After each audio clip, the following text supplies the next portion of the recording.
Santo secreto 3. María Magdalena fue hermana melliza de Jesús. Partes 1, 2, 3. Santo secreto 3. María Magdalena fue hermana melliza de Jesús. Monografías.com. A vueltas con Jesús. Volvemos de nuevo a Juan 19, en una nueva aproximación de lo que realmente pudo ocurrir a los pies de la cruz. En primer lugar, debemos replantearnos las circunstancias que pudieron rodear a Jesús en esos momentos. Los sentimientos, las sensaciones con que vivió desde su perspectiva más humana, y no tan divinizada como se le atribuye. Tenemos una idea muy divinizada de Jesús, y pensamos que es consciente de todo el proceso desde la perspectiva de un conocimiento superior. Es lo que nos han inculcado las religiones, y creemos que todo lo que le ocurrió, aunque fue un trámite muy duro, lo tenía todo controlado y previsto, tal y como se le presupone a una divinidad, pero Jesús, siendo un ser más evolucionado al resto de la humanidad, no por eso dejó de experimentar la vida física con las mismas vicisitudes, incertidumbres y frustraciones que cualquiera de nosotros. Entre otras razones, era necesario para identificarse plenamente con las limitaciones humanas, y adquirir así la comprensión y experiencia más profunda, necesaria para poder ser nuestro guía en tan elevada responsabilidad. No solo sus valiosas enseñanzas fueron importantes para ayudarnos, sino sentir como propias cada una de las dificultades, penalidades, emociones, sentimientos, dudas, en las que nos pudiéramos ver cada uno de nosotros en este largo camino de despertar. Aliviar y alentarnos silenciosamente en esta difícil tarea ha sido especialmente su cometido en estos 2.000 últimos años. Por eso, para averiguar qué pudo ocurrir en la cruz en esos últimos momentos, hemos de aproximarnos lo más posible a su lado más humano, a cuáles fueron los estados de ánimo, las cosas que le pudiera pasar por la cabeza en esas circunstancias desde la perspectiva más humana posible. Aunque Jesús tenía una comprensión más elevada de la ley, y de su destino, no por eso dejó de sufrir las limitaciones de la carne, los velos y dudas a la que nos somete. Las mismas dudas, las mismas frustraciones, la misma confusión, al igual que podamos tener cada uno de nosotros en cualquier circunstancia difícil en la que nos podamos ver.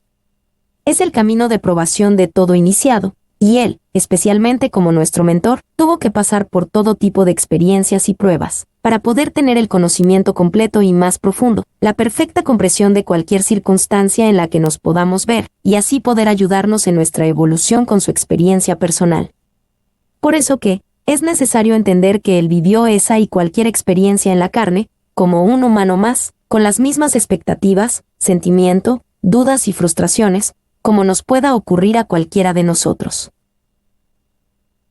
Si lo vemos desde esta perspectiva más humana, cosa que no se refleja en los evangelios, con el empeño de diferenciarlo de la humanidad como ser divino, que no quiere decir que no lo sea, pero igual como lo somos cualquier de nosotros, es algo que dejó bien claro: sois dioses, cosas como yo y mayores haréis. Pero las interpretaciones cristianas se encargan plantearlo como que lo es en exclusiva, y esto crea una diferencia abismal entre el Creador y sus criaturas, tal y como si fuéramos objetos creados. Si bien nuestros cuerpos y el entorno donde vivimos y tenemos el ser son creados, nuestro ser, nuestro yo, nuestra identidad, lo que realmente somos en esencia, siempre ha sido. Somos eternos y nada ni nadie nos ha creado, esa es nuestra divinidad, en la que no hay diferencia entre ninguna criatura por humilde que seas y cualquier ser del universo por más excelso que sea, por más cotas de conciencia que haya alcanzado.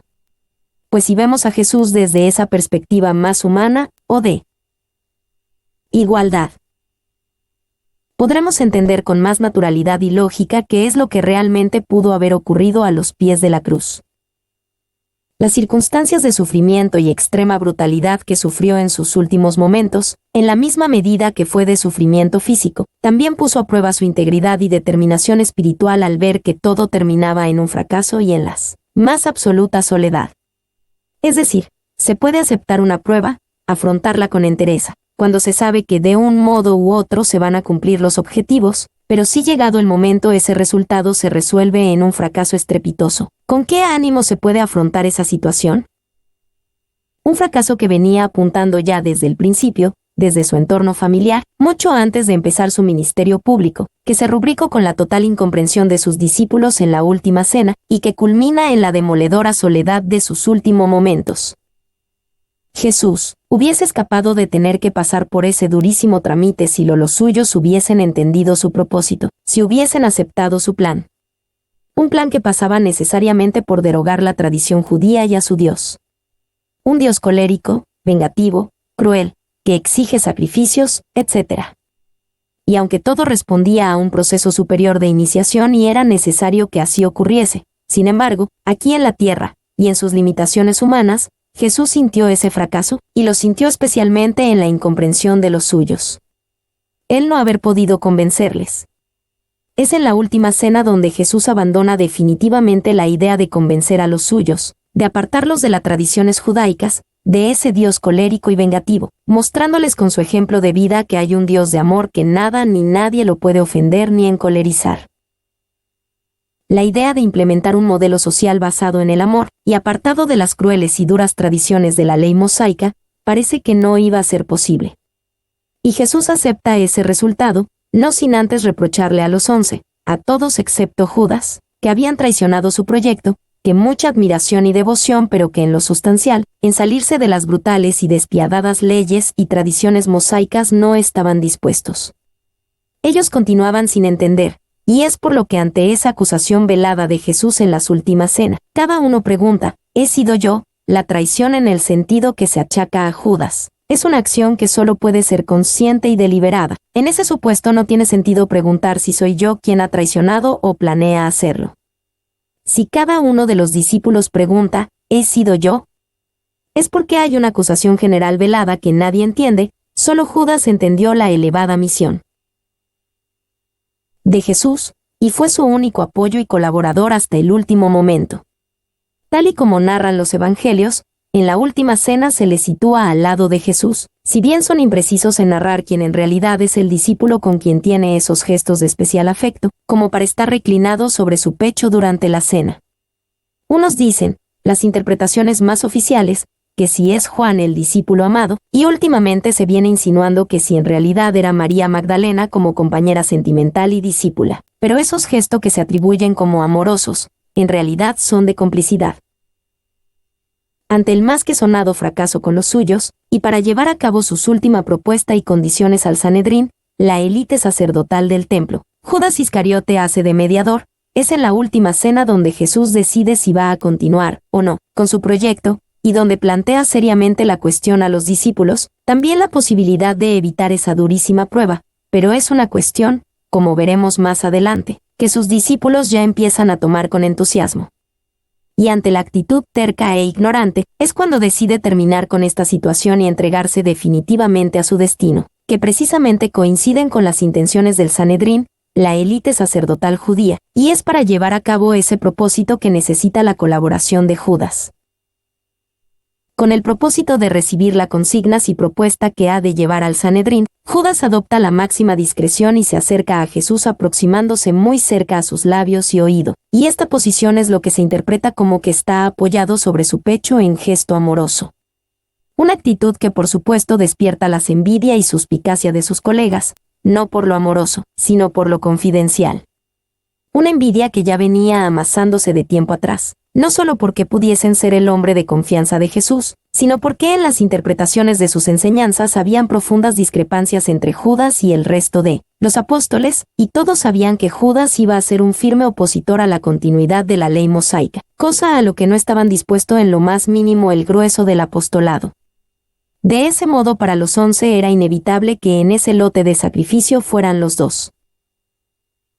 Para entender en qué consiste la traición, el entusiasmo con el que acogen los apóstoles el sacrificio de Jesús, su muerte, es importante considerar que, en la tradición judaica no solo estaba bien visto el sacrificio de animales y personas en rituales a su Dios, sino que hacer este tipo de ofrendas, especialmente si son personas, era un alto honor para las víctimas y sus familias, por cuanto se tenía la firme creencia que reporta grandes beneficios a la comunidad, en especial a la familia, de hecho disfrutaban de ciertos privilegios a partir de ese momento, y por supuesto al propio sacrificado que iba a disfrutar de las mejores estancias celestiales. Es así como lo solicitaba su Dios Yahvé, y por tanto, era la más alta ofrenda y honor que se podía otorgar. Todas las expectativas de progreso y prosperidad del pueblo judío iba en torno a los sacrificios rituales. Para el pueblo llano, la prosperidad de las familias, las buenas cosechas, el éxito en los negocios, etcétera, era el sacrificio de animales, que se hacían por miles en el templo, pero para prosperidad de la casta sacerdotal, el poder de su élite, era el sacrificio de personas, y el más alto honor para una familia judía era dar en sacrificio a su propio hijo. Es como quedó establecido en el pacto de la alianza, con Moisés a la cabeza, uno de los magos negros. Al menos en ese momento ejerció como tal, más poderoso que han pasado por este planeta, y de este modo, fue el pueblo elegido para ejercer el poder en el mundo. Aunque aparentemente no lo fuera, por cuanto la historia nos dice, eran sometidos por otros pueblos, y desarraigados de sus tierras. Esto en realidad no era así para sus élites. Es una simple estratagema de victimismo que realmente hacían sufrir a su pueblo para generar esa idea de víctimas antes los demás pueblos, y así les permitía gobernar cómodamente en la sombra, sin despertar las envidias ni deseos hostiles de otros pueblos, y sin riesgos a ser reconocidos como los verdaderos gobernantes. El poder real siempre ha estado oculto de este modo, y es lo que le ha permitido perpetuarse a las élites a lo largo del tiempo como dinastías familiares. La estrategia del victimismo es algo que han manipulado con asombrosa eficacia a lo largo de la historia, creado imperios hostiles a su pueblo, con autoinvasiones, autoatentados, etc. De hecho, los privilegios que tenía la casta sacerdotal en tiempos de Jesús bajo la opresión romana, el poder de decidir en las políticas, los tesoros y riquezas que conservaban, no era propio de un pueblo invadido. Este es un indicio claro de que quienes en realidad mandaban era la casta sacerdotal, no solo en el Estado de Israel, sino en todo el mundo. Los emperadores romanos eran simples títeres en manos de la casta sacerdotal, como ahora lo son las potencias mundiales dominantes. Nada ha cambiado en nuestro sistema de gobernación desde Moisés para acá. A lo largo de la historia ha sido factor común en todos los pueblos el ofrecer sacrificios humanos para obtener el favor de sus dioses. Una práctica absolutamente necesaria para quien quiera aspirar a las riquezas y poder que se reparte en este mundo, pero en los sacrificios, en el valor de esa ofrenda, hay grados. Ofrecer en sacrificio la vida de una persona tiene más valor que la de un animal. Si la persona en vez de ser un adulto es un niño, tienes más valor. Si la víctima en vez de ser secuestrada o apresada por la fuerza se entregada libremente, tiene mucho más valor. Si además es el hijo querido el que es entregado por la familia, y además es el primogénito que reúne el poder de la familia, ya cumple con las máximas excelencias, pero todavía queda el ingrediente más apreciado, la traición, o sea, ser sacrificado por el propio padre. Esto ya culmina con los máximos requisitos y excelencia del sacrificio, y es lo que precisamente ensalzó al pueblo judío, por delante de otros pueblos, para ser el pueblo elegido, para gobernar el mundo. Ese ritual del pueblo judío de sacrificar a sus primogénitos por sus propios padres, era lo que marcaba la diferencia frente a las ofrendas tradicionales de otros pueblos en las que ofrecían a sus esclavos, gente condenada por cualquier delito, enemigos capturados en combates, etc. Esa especial iniquidad que hay en ofrecer lo más apreciado de las familias a su Dios, era los que les otorgaba ese privilegio, no solo por la ofrenda en sí, sino porque demostraban además ser gente dispuesto a hacer cualquier barbarie, en cualquier dirección, con tal de agradar a Dios. Un Dios que para su sustento energético demanda máxima brutalidad y sufrimiento. Por tanto, la incondicionalidad de sus súbditos para hacer cualquier barbarie debía de ser máxima. La gente en el poder siempre han sido elegidos con ese criterio, y así continúa siendo, y de ese modo hemos visto a lo largo de la historia desfilar por el poder, la mayor selección de psicopatías, desequilibrados mentales, especialmente sanguinario y genocidas. Si bien, hemos de diferenciar entre la casta sacerdotal de magos negros que manejaba y maneja este pueblo y por extensión, a toda la humanidad los sacerdotes son seres más avanzados e inteligentes, un linaje que nada tiene que ver con la humanidad, ellos manejan todo desde la sombra, es como garantizan su seguridad e impunidad. Para ellos, la humanidad no es más que ganado con que obtienen la energía que les alimenta y les permite vivir placenteramente. Una energía que obtienen básicamente del sufrimiento humano, de las densas energías que generamos en esos estados de miedo, sufrimiento y dolor. Nunca los veremos públicamente como los verdaderos gobernantes, y utilizan a los nuestros, los que más destacan en inteligencia y egoísmos de nuestra raza, para tomar los puestos visibles de gobernación. Estos líderes visibles, los nuestros, son los grandes traidores de la humanidad, que sirven a un poder oculto y nos hacen creer que son independientes en sus decisiones, un poder que se ejerce invariablemente para generar el mayor conflicto y sufrimiento posible entre nosotros. Así esas razas hostiles se permiten cómodamente gobernarnos, parasitarnos en la sombra, obteniendo la para ellos inapreciable energía que creamos con nuestros miedos y sufrimientos. Dentro de este complicado contexto, entre la gente más astuta y peligrosa del planeta, Jesús tiene que ejercer su ministerio, proponer su plan. Si Jesús nace judío, es por cuanto, si tiene que hacer un cambio social de envergadura, a nivel mundial, debe actuar desde donde se ejerce el poder mundial, pero especialmente de donde se obtiene, o sea, del pueblo judío. Nada podrían hacer estas razas hostiles si no hay una colaboración inconsciente por nuestra parte, y de este modo, Jesús viene con el linaje davínico, para ser heredero del poder que le permita hacer los cambios en ese pueblo. Cualquier cambio social que se pretenda hacer, que abarque a todo el planeta, a todos sus habitantes, se ha de hacer desde dentro, desde la misma sede del poder mundial, y en el caso, cualquier solución social a nivel planetario pasa porque el pueblo judío manejados por los arcontes del sistema, magos negros, dejen de sustentarlos. Dejen de aportar la energía en forma de sacrificios que ellos necesitan y que el pueblo judío tan mansamente les ofrece. Que dejen de confiar en esos gobernantes, en sus leyes y tradiciones, en su Dios. En el mensaje de Jesús, en las instrucciones de convivencia que nos enseña, de cómo relacionarnos entre nosotros correctamente, van los puntos claves para ese cambio de actitud que permita el cambio social, necesario para impedir que seamos utilizados como ganado para nutrir el poder de los arcontes.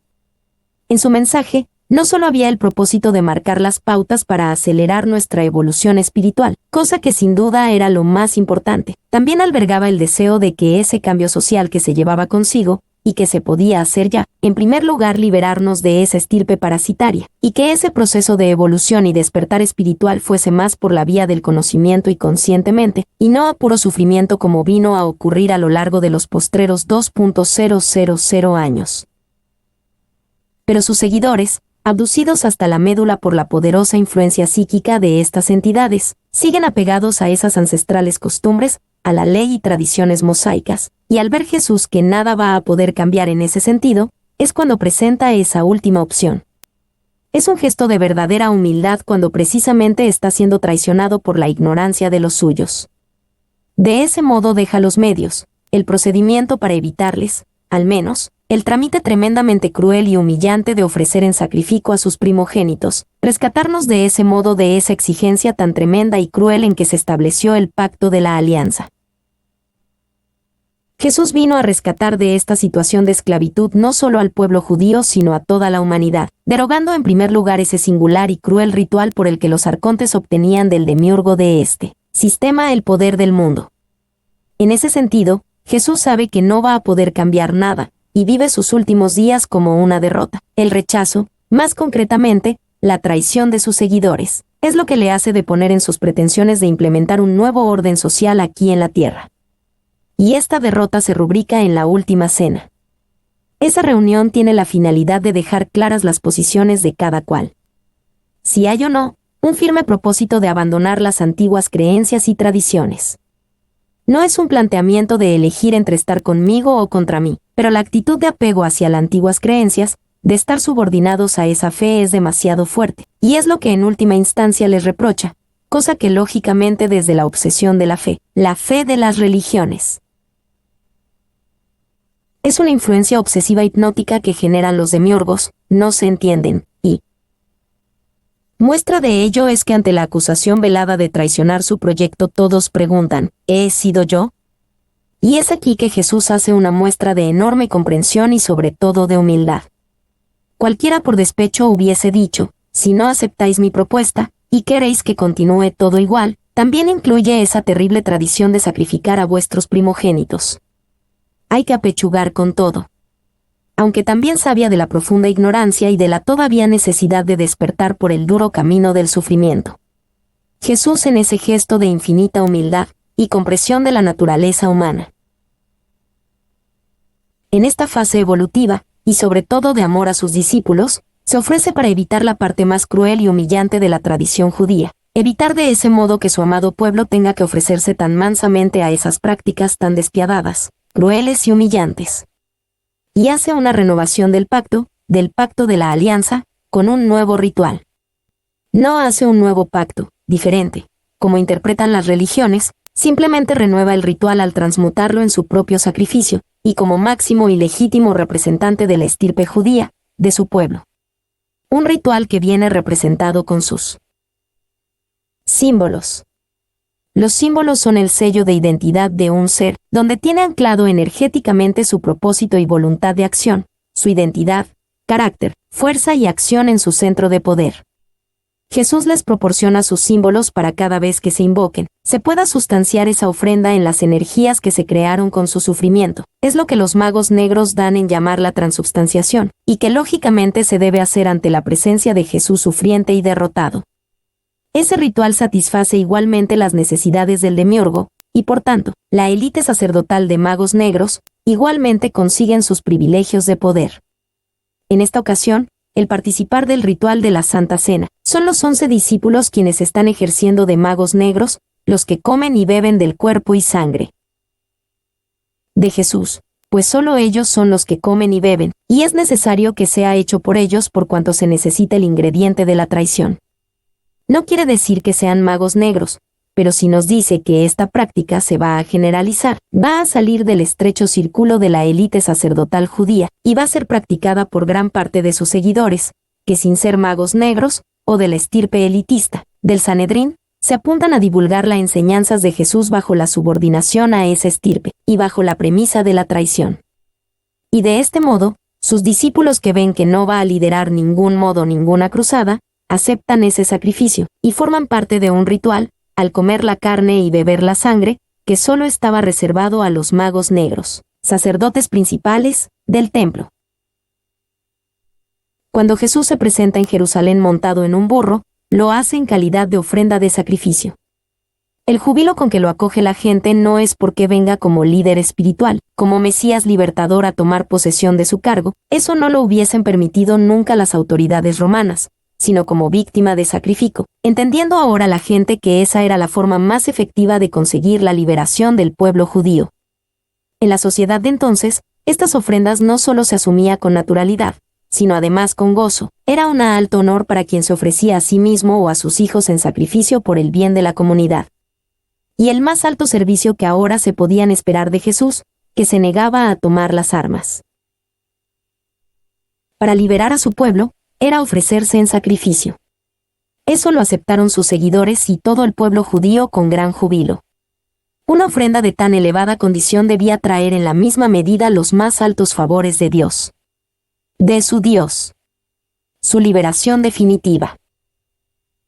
No todos en el grupo de Jesús rechazan su plan. Judas es quien comprende su elevada misión, y estaba dispuesto a colaborar con él, y por tanto, al resto de los apóstoles se les quedaba un problema con Judas, pues sabían que iba a ser un firme opositor al proyecto de dar continuidad a la tradición mosaica, y con toda probabilidad continuaría dando la lata apoyando las enseñanzas de Jesús en sus aspectos más fundamentales. Así que se hacía inevitable liquidarlo a la par, y no le sería problema en simular un suicidio. Si ellos son los que iban a escribir la historia. El hecho de que en la última cena Jesús y Judas coman de la misma sopa tal y como narran los evangelios, nos viene a señalar que quienes van a morir tienen que comer algo, o se les ofrece una comida especial. Es decir, quienes se presentaban para las ofrendas de sacrificio tenían una comida especial, y Jesús, intuyendo el destino que le aguardaba a Judas, le ofrece también de su comida, de su sopa. Ahí acepta Judas también su destino. ¿Qué es lo que pudiese ser que comían los voluntarios al sacrificio? Aunque tengo apuntando algunas teorías al respecto, es algo que todavía cabe investigar debidamente, pero parece tiene que ver con potenciar ese efecto energético producto del extremo sufrimiento que es tan codiciado por el demiurgo de este sistema, y sus secuaces. Es curioso que el oro monoatómico sea parecido al pan ácimo, sin levadura, también llamado alimento o pan de los dioses. El Evangelio de Juan narra que hay cierta predilección y complaciente hacia un discípulo, refiriéndose a ese discípulo que está reclinado sobre el pecho de Jesús. En este caso Juan se refiere al discípulo amado, pero ese discípulo amado, según las interpretaciones de la Iglesia, es el propio Juan. Entonces cuando narra ese hecho en su Evangelio lo hace en tercera persona. Se está refiriendo a él mismo como si fuera otra persona. Hablar en tercera persona no solo es impropio de las formas de hablar de la época, sino que en las enseñanzas de los maestros no es apropiado transmitir textos con términos que induzcan fácilmente a confusión. En las enseñanzas espirituales se prioriza los términos claros y concisos. Nunca se ha visto un texto en el que el autor hable en tercera persona. Aparte que es un estilo exclusivamente propio de nuestra cultura. Pero en cualquier caso, totalmente inapropiado cuando puede fácilmente malinterpretarse. ¿Por qué no utiliza expresamente su nombre para evitar confusiones? Pues sencillamente porque Juan el apóstol, si realmente es él el autor, se está refiriendo a otra persona, concretamente a Judas, que es quien está al otro lado de Jesús, y ese gesto de complicidad al reclinarse sobre Jesús para escuchar sin que nadie oiga, se interpreta como supuesto gesto amoroso o de complacencia. Vemos una forma clásica de manipular los hechos a conveniencia. No se comprometen en mentir directamente, pero dejan las cosas para que la gente interprete lo que a ellos les interesa, y así manejan los textos bíblicos, solo alterando, omitiendo lo justo para así dejar una laguna de dudas que sea fácil interpretar la gente en la dirección que a ellos les interesa. Dice que el discípulo amando se reclina sobre el pecho de Jesús, con actitud especialmente amorosa. Mi pregunta es, por más amor especial que haya entre ellos, o incluso en el supuesto que fuese María Magdalena, según las versiones más avanzadas y suspicaces, como compañera sentimental, ¿es ese el momento y lugar para estar haciéndose carantoñas? Sencillamente es ridículo pensar eso. Pero Jesús, a raíz del fracaso que acaba de sufrir con sus discípulos, y aceptar definitivamente su destino, necesitaba transmitir a Judas las consignas y condiciones que ha de llevar al Sanedrín. Las condiciones de su detención, posterior ejecución, y sobre todo las condiciones en la renovación del pacto de la alianza. Judas era el único que entendió su plan, y era por tanto, el único que estaba dispuesto a colaborar con él, y ese intercambio de opiniones y consignas por parte de Jesús, lo tuvo que llevar con máxima discreción ante sus discípulos, y es cuando Judas tiene que aproximar el oído a los labios de Jesús. Es ese gesto de aproximación que se interpreta con un reclinarse sobre su pecho. De manera que, Judas hizo de correo con el Sanedrín para negociar las condiciones de su captura, de su juicio y ejecución. Puede extrañar que Jesús pusiera condiciones al poder político y sacerdotal para su detención, pero hemos de tener en cuenta que era muy temido tanto por la casta sacerdotal como por el poder romano. Sabían del poder que Jesús tenía y que había demostrado ampliamente como mago de luz, y ellos, como mangos negros, sabían muy bien que no podían hacer nada contra ese poder. La magia que estaba desarrollando no era normal, y sabían que eran perfectos peleles, aprendices de magos a su lado. Sencillamente podían ser barridos de un plumazo solo con que Jesús así lo deseara. Para la élite sacerdotal, Jesús era un problema que no tenía solución, y fue una solución providencial que abandonase su proyecto y se entregase voluntariamente a ese ritual. No se atrevían a reducirlo por la fuerza, y así Jesús se permitió durante 3 años pasearse impunemente en su feudo, predicando su arenga revolucionaria sin poderle hacer nada, y sin saber cómo iban a solucionar ese problema. Entonces les vino de perilla que Jesús tuviese problemas con los suyos, no aceptasen su plan, y tuviera la necesidad de abandonar su proyecto, y salir de una forma discreta de su vida pública.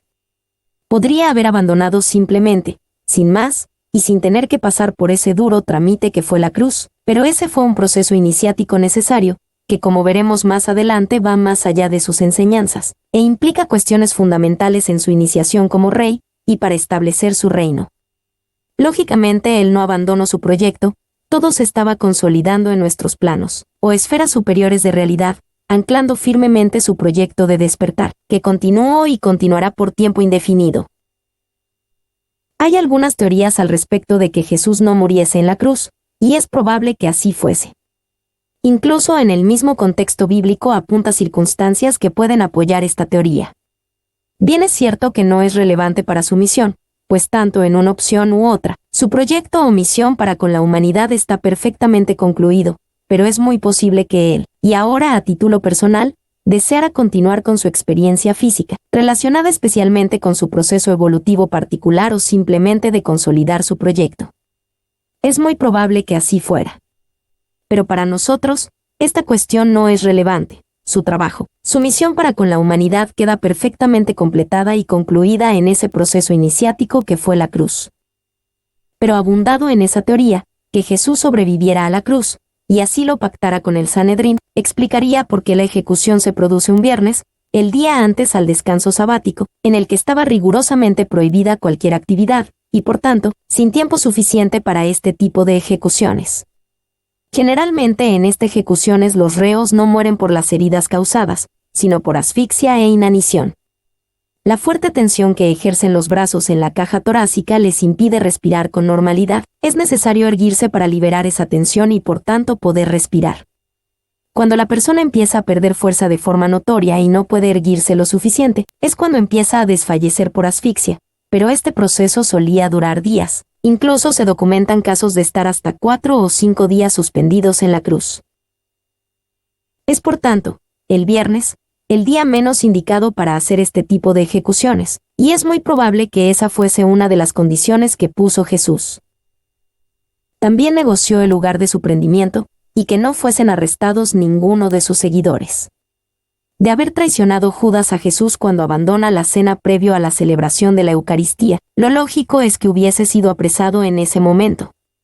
Era el lugar idóneo para hacer una redada y capturar, no solo a Jesús, sino a toda su plana mayor. En campo abierto, como ocurrió en el huerto de Getsemaní, la cosa podía ser bastante más complicado, y más, sabiendo que estaba rodeado y protegido por un buen número de seguidores dispuestos a dar la vida por él.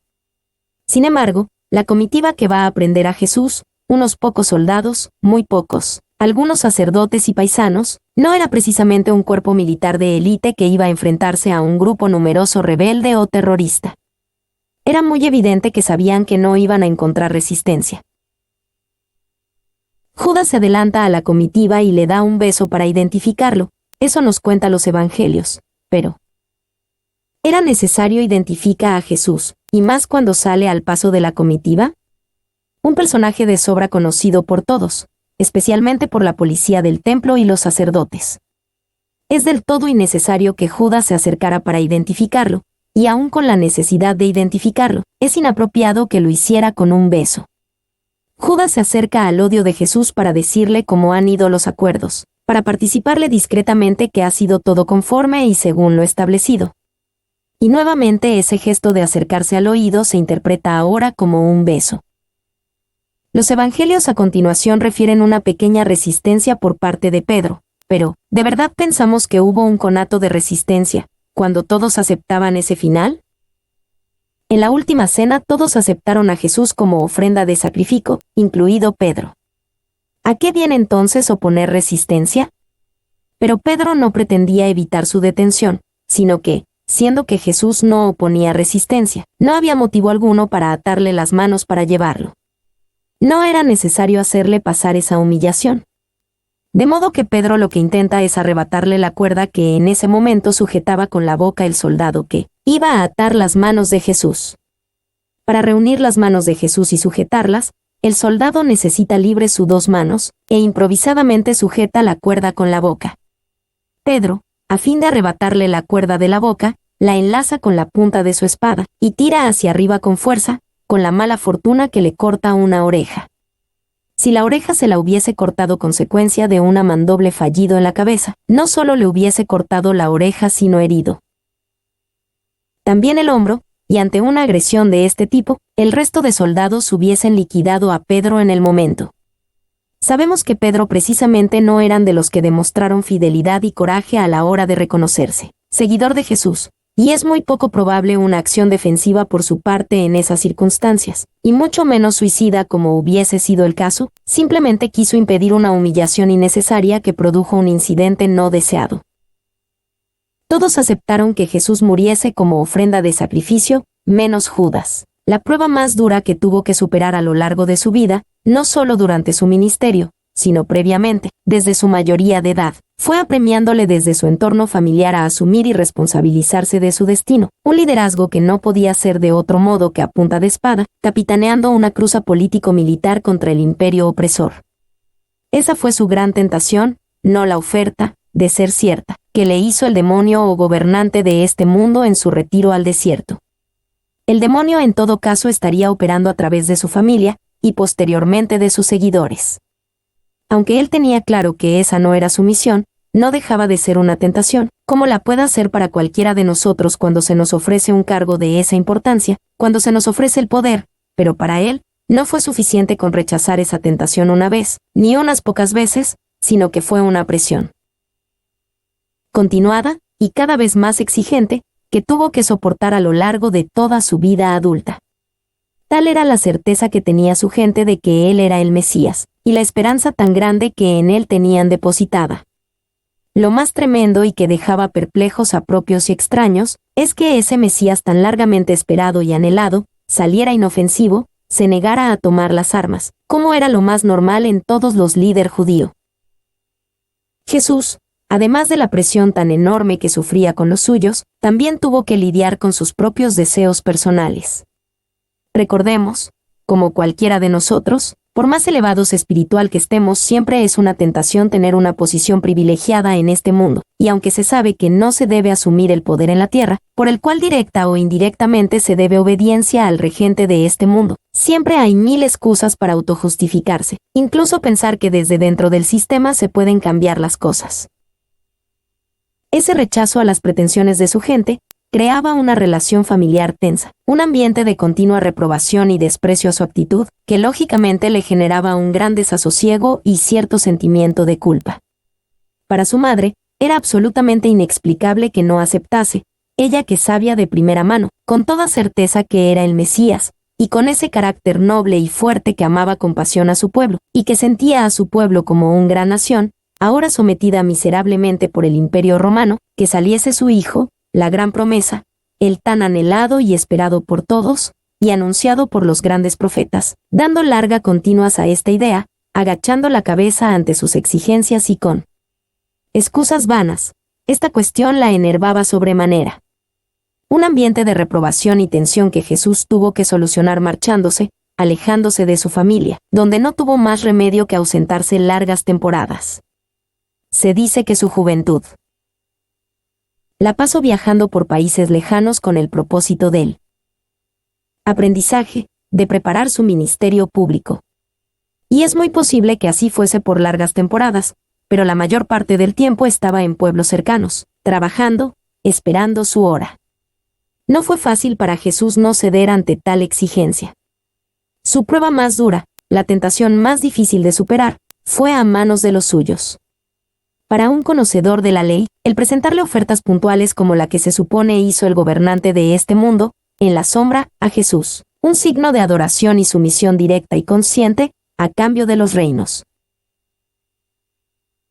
de este mundo, es una perfecta tontería. Eso es una tentación muy atractiva para la gente que ansia el poder del mundo, para quienes se promocionan como gobernantes, presidentes, dirigentes, gente que su extremada ambición, egoísmo, orgullo y notable inteligencia hacen un cóctel peligroso que los desequilibra mentalmente, dando lugar a perfiles claramente psicópatas y genocidas, de extremo orgullo y egoísmo. Mentes que destacan por su inteligencia, pero en ese cóctel de ambición y egoísmo, se les vuelve en brutalidad hacia los suyos y, en especial hacia sí mismo, ahondando cada vez más y más en la ignorancia, en el desconocimiento de ley, en lo que realmente son.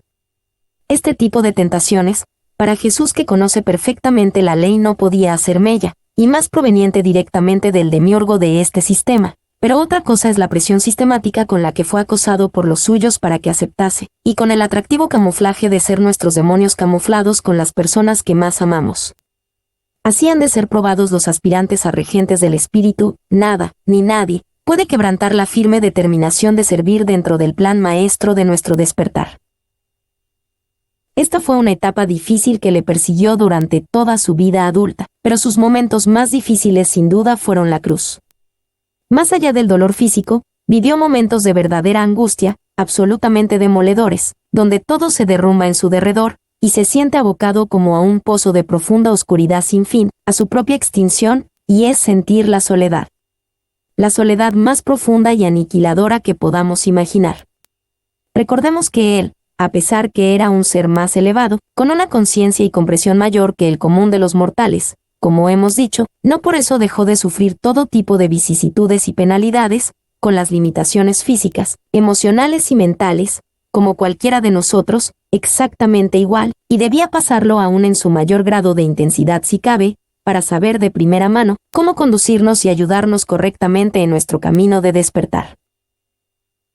De hecho, esa enorme sensibilidad alcanzada en todas las circunstancias adveras que sufrió, se ha traducido en una poderosa llamada cuando cada uno de nosotros estamos pasando circunstancias similares y, de especial dureza, de ese modo, asistiéndonos en la soledad y sufrimientos de nuestras experiencias más duras.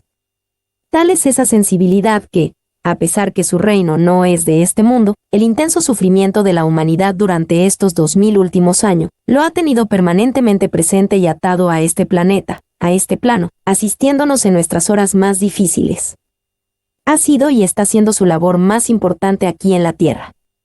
Y el tener la experiencia humana ha servido especialmente para eso, comprender exactamente qué es lo que sentimos. Que se siente desde dentro, en nuestras limitaciones, ignorancia y penalidades. Y aunque él tuviese en su fuero interno el conocimiento de las inefables expectativas del ser, no dejó de sentir por eso los mismos estados de ánimo que podamos sentir cada uno de nosotros ante las pruebas más difíciles. En esos momentos de aflicción que fue la cruz, aún tenemos que considerar aspectos de la soledad que sufrió, que no han sido suficiente apreciado en toda su dimensión y que lo hicieron especialmente vulnerable. Jesús, desde que fue bautizado, iniciado por el Espíritu de fuego y agua de nuestro Padre Madre, vivió un proceso que generalmente está velado en la materia. La materia nos impide percibir la presencia del Creador en toda su naturaleza y atributos, de nuestro Padre Madre Creador. Los velos de la carne nos impiden ver y sentir a nuestro Padre Madre, y lo más evidente y palpable para toda alma, cuando se está en la carne no existe. Para los sentidos de nuestros cuerpos, racionalmente no existe nuestro Padre Madre. Lo olemos, lo oímos, lo comemos, lo respiramos, estamos en él ella, nuestros sentidos se están continuamente llenando de él ella, y sin embargo ocurre lo más insólito, no la podemos identificar como tal, creemos que no hay nadie, ese es el mayor espejismo de la materia, del universo físico, y este velarnos la existencia, la realidad de nuestro Creador, tiene el importantísimo objetivo para nuestra evolución vivir una experiencia de libre albedrío. Jesús también sufrió, o tuvo que pasar por ese espejismo, pero llegado el momento, no solo se corrió ese velo que tenía entre él y nuestro Creado, sino que la cosa fue más allá, pues literalmente fue poseído por él ella. Nuestro Padre Madre no puede encarnar en un cuerpo físico por su altísima vibración, la densidad de la materia no puede contener sus vehículos de manifestación, es como si una persona pretendiese encarnar en una célula de su organismo, pero sí puede una posesión parcial, en un cuerpo físico especialmente preparados para contenerle, es lo que entendemos como mediumnidad. Ese fue el trabajo de Jesús, preparar su cuerpo, tanto físico, como sus vehículos etéricos, para poder contener, recibir al Creador, a nuestro Padre Madre.